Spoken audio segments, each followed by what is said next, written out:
Chapter 37.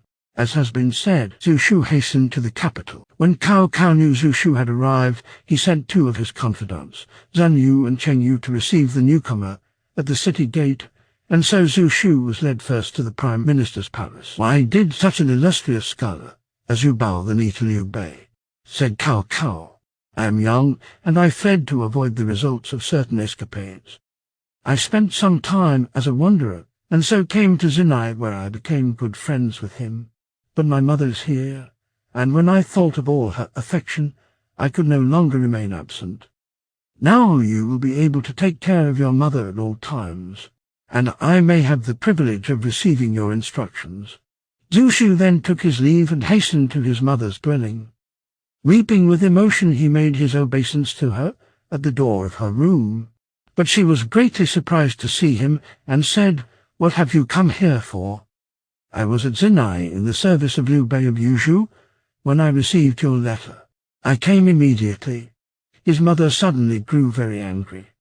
Striking the table, she cried, "You shameful and degenerate son! For years you have been a vagabond in spite of all my teaching. You are a student and know the books.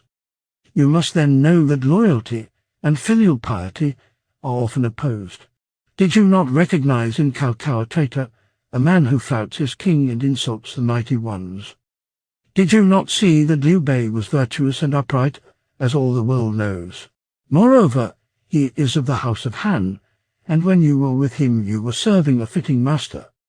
Now, on the strength of a scrap of forged writing, with no attempt at any inquiry, you have left the light and plunged into darkness and earned a disgraceful reputation. Truly you are stupid. How can I bear to look upon you? You have besmirched the fair fame of your forefathers, and are of no use in the world." The son remained bowed to the earth, not daring to lift his eyes while his mother delivered this vilifying tirade. As she said the last word, she rose suddenly and left the room. Soon after, one of the servants came out to say Lady Zhan had hanged herself. Zhu Shu rushed in to try to save her, but was too late. A eulogy of her conduct has been written thus: "Wise Mother Zhan, fair is your fame. The storied page glows with your name. From duty's path you never strayed. The family's renown you made. To train your son no pains you spared. For your own body nothing cared. You stand sublime from us apart. Through simple purity of heart, brave Liu Bei's virtues you extolled. You blamed Cao Cao, the basely bold. Of blazing fire you felt no fear.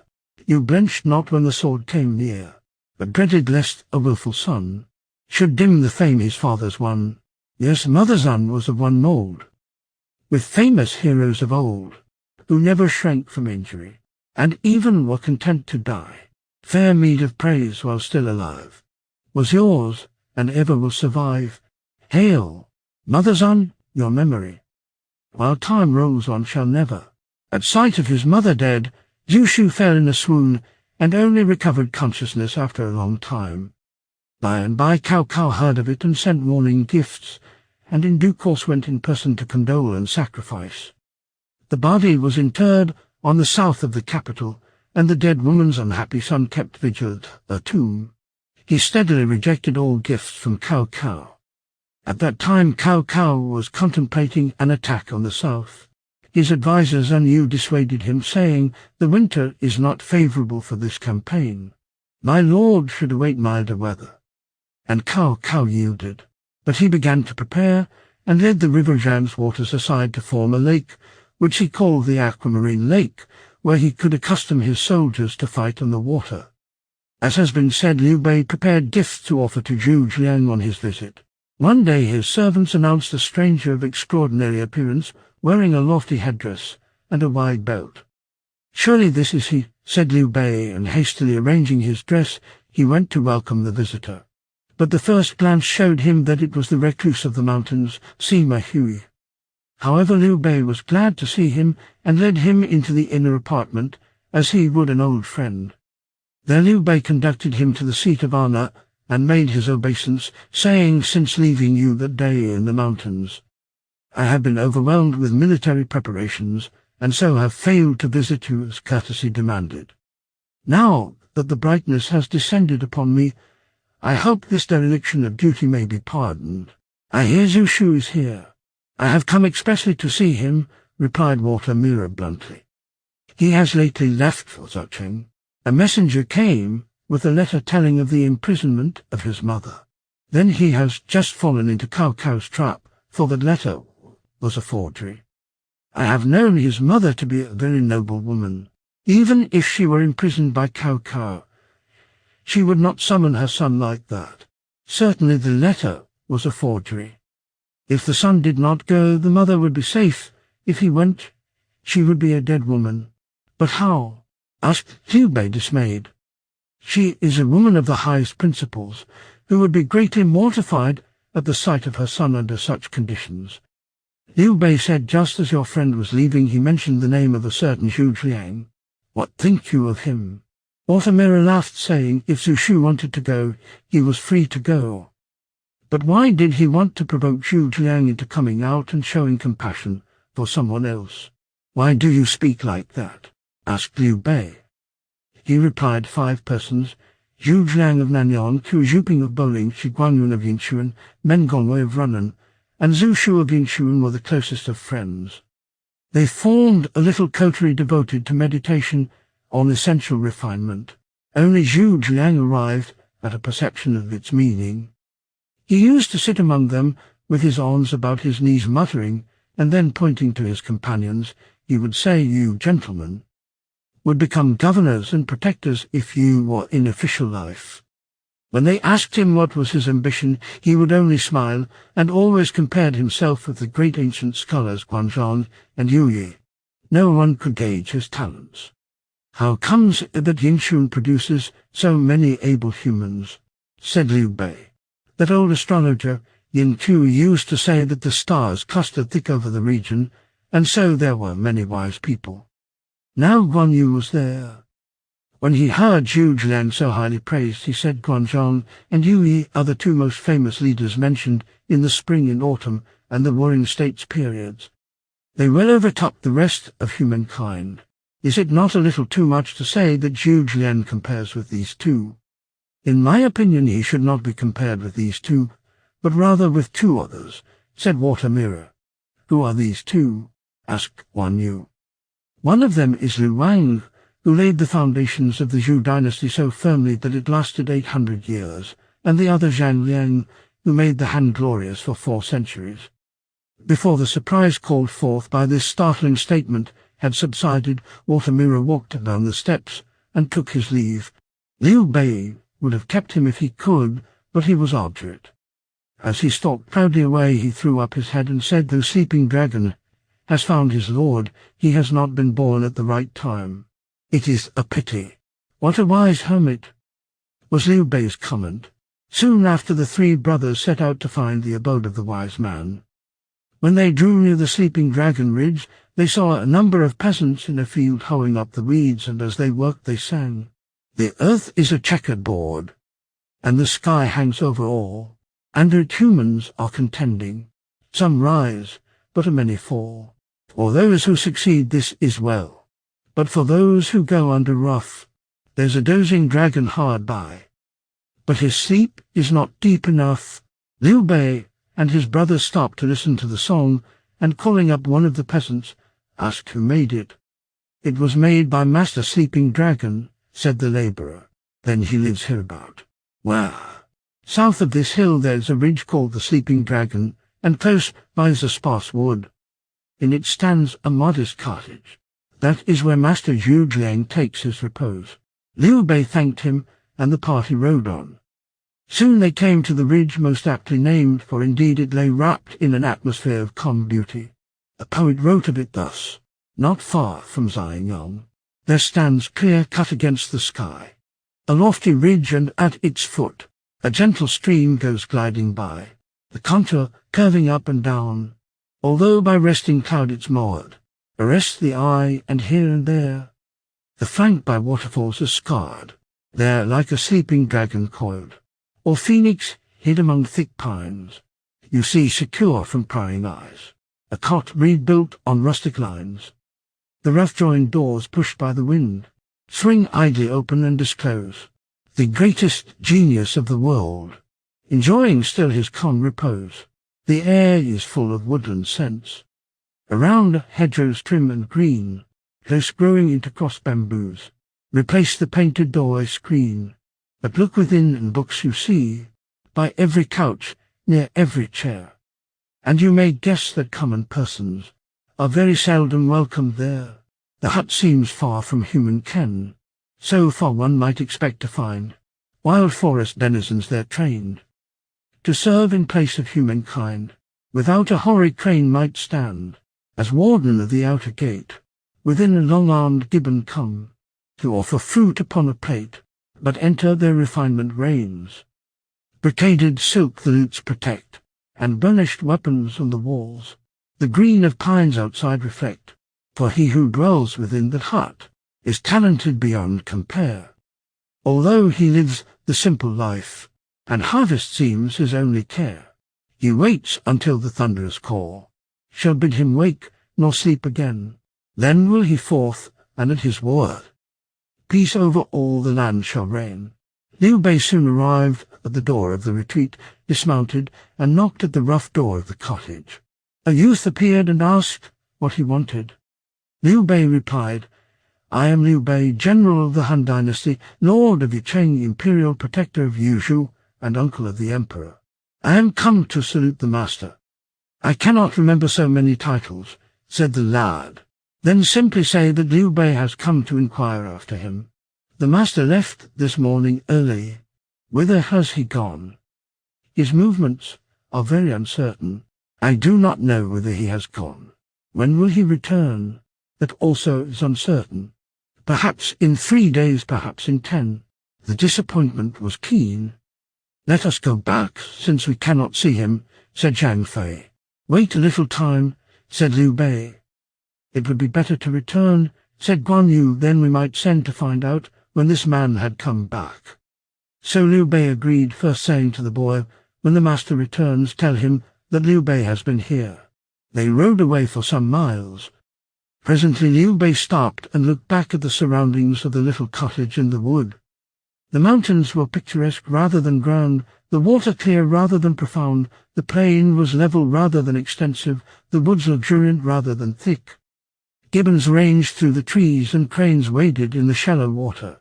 The pines and the bamboos vied with each other in verdure. It was a scene to linger upon. While Liu Bei stood regarding it, he saw a figure coming down a mountain path. The man's bearing was lofty.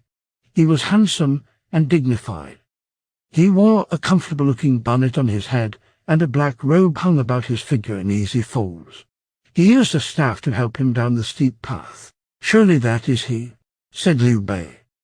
He dismounted and walked over to greet the stranger, whom he saluted deferentially, saying, "Are you not Master Sleeping Dragon, sir?" "Who are you, General?" said the stranger. "I am Liu Bei." "I am not Zhu Jiang, but I am a friend of his. My name is Qu Zhuping. Long have I known of you." "I am very glad to see you," replied Liu Bei.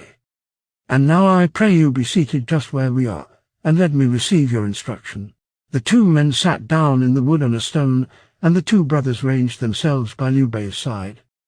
Qu Zhuping began, saying, "General, for what reason do you wish to see Zhu Jiang?" Liu Bei replied, "The empire is in confusion, and troubles gather everywhere. I want your friend to tell me how to restore order. You, sir, wish to arrest the present disorder, although you are a kindly man, and from the oldest antiquity the correction of disorder has demanded stern measures. On the day that Liu Ban first put his hand to the work and slew the wicked ruler of Qin, order began to replace disorder. Good government began with the supreme ancestor BC 206 and endured 200 years, 2 centuries of tranquility. Then came Wang Man's rebellion, and disorder took the place of order. Anon arose Liu Zhu, who restored the Han dynasty, and order once more prevailed. We have had 2 centuries of order and tranquility, and the time of trouble and battles is due. The restoration of peace will take time. It cannot be quickly accomplished. You, sir, wish to get Zhu Jiang to regulate times and seasons, to repair the cosmos, but I fear the task is indeed difficult, and to attempt it would be a vain expenditure of mental energy. You know well that he who goes with the favour of heaven travels an easy road, he who goes contrary meets difficulties. One cannot escape one's lot, one cannot evade fate. Master, replied Liu Bei, your insight is indeed deep, and your words of wide meaning. But I am a scion of the house of Han, and must help it. Dare I talk of the inevitable and trust to fate? Qu Zhuping replied, a simple denizen of the mountain wilds is unfitted to discuss the affairs of empire. But you bade me speak, and I have spoken perhaps somewhat madly. Master, I am grateful for your instruction, but know you whither Zhu Jiang has gone? I also came to see him, and I know not where he is, said Qu Zhuping. If I asked you, master, to accompany me to my poor bit of territory, would you come? I am too dilatory, too fond of leisure and ease, and no longer have any ambitions. But I will see you another time. And with these words, Qu Zhuping saluted and left. The three brothers also mounted and started homeward. Presently Zhang Fei said, we have not found Zhu Jiang, and we have had to listen to the wild ravings of this so-called scholar. There is the whole result of this journey. His words were those of a deep thinker, replied Liu Bei. Some days after the return to Zinai, Liu Bei sent to find out whether Zhu Jiang had returned, and the messenger came back saying that he had. Wherefore Liu Bei prepared for another visit. Again Zhang Fei showed his irritation by remarking, why must you go hunting after this villager? Send and tell him to come. Silence. Said Liu Bei, the teacher Mencius said to try to see the sage without going his way is like barring a door you wish to enter. Zhu Jiang's the greatest sage of the day. How can I summon him? So Liu Bei rode away to make his visit, his two brothers with him as before. It was winter and exceedingly cold. Floating clouds covered the whole sky. Before they had gone far, a bitter wind began to blow in their faces, and the snow began to fly. Soon the mountains were of jade and the trees of silver. It is very cold, and the earth is frozen hard. No fighting is possible now, said Zhang Fei. Yet we are going all this way to get advice which will be useless to us. Where is the sense of it? Let us rather get back to Zinai out of the cold. Liu Bei replied, I am set upon proving my zeal to Zhu Jiang.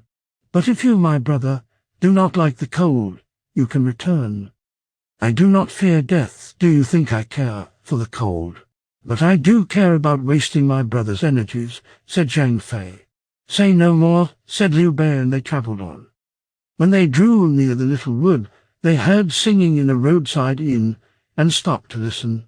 This was the song. Although possessed of talent rare, this man has made no name, alas. The day is breaking late. That is to show his fame.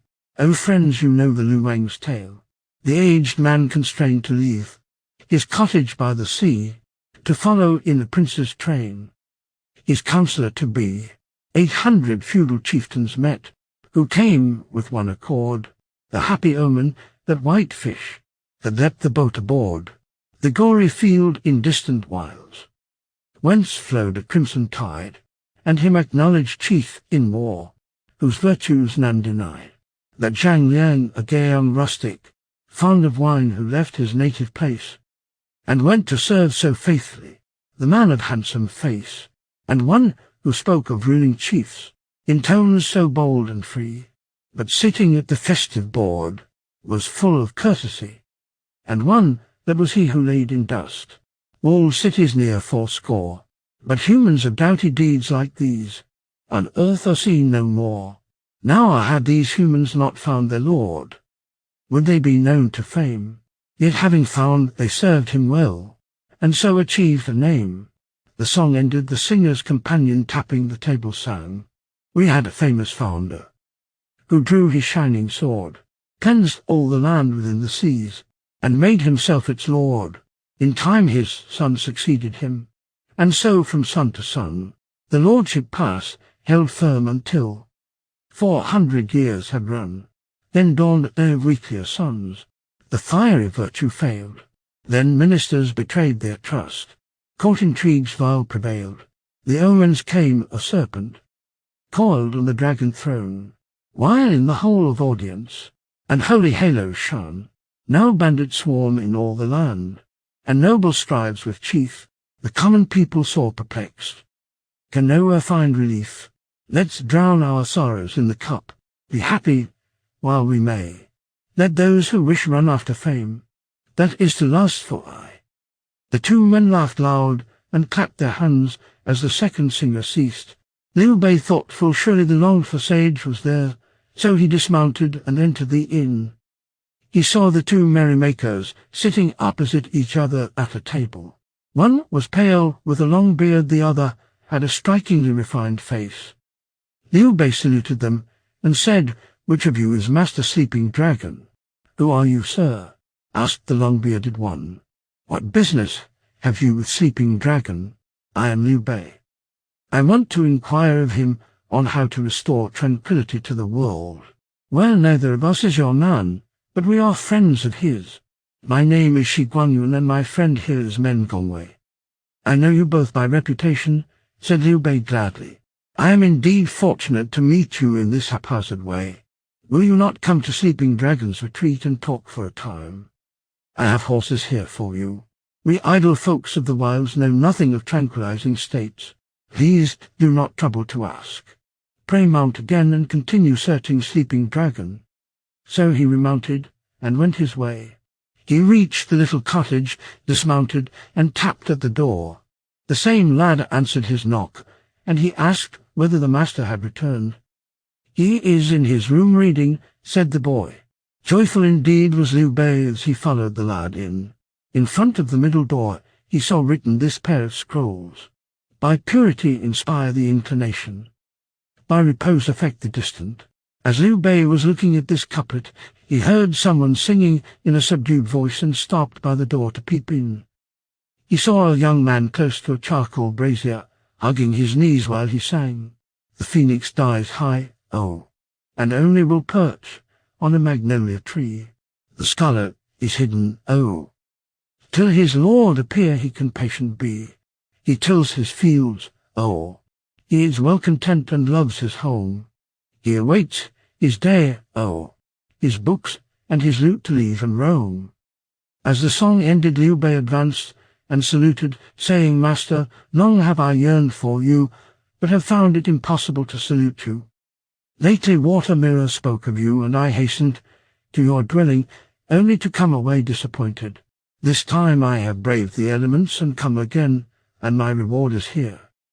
I see your face, and I am indeed fortunate." The young man hastily returned the salute and said, "General, you must be the Liu Bei of Yuzhou who wishes to see my brother." "Then, master, you are not Sleeping Dragon," said Liu Bei, starting back. "I am his younger brother, Zhuge Jun.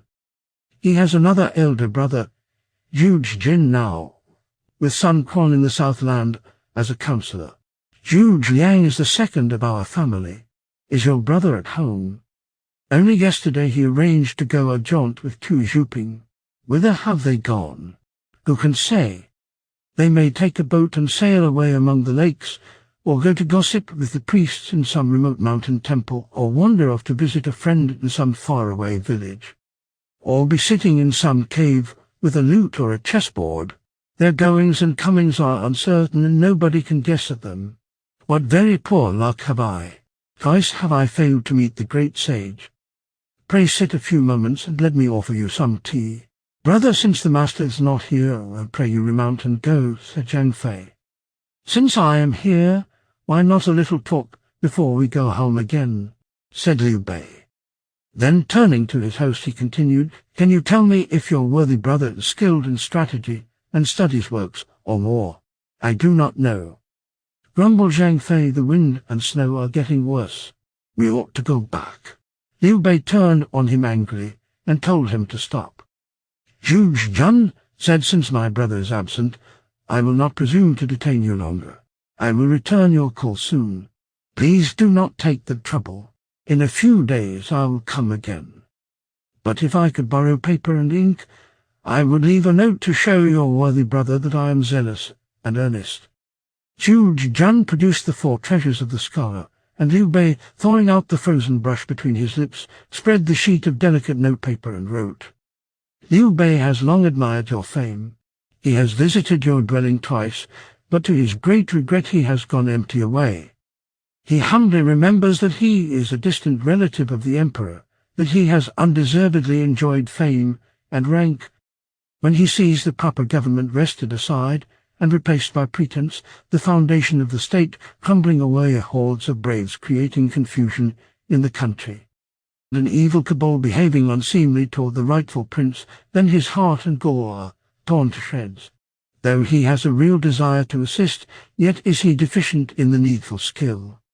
Wherefore he turns to the master, trusting in his kindness, graciousness, loyalty, and righteousness.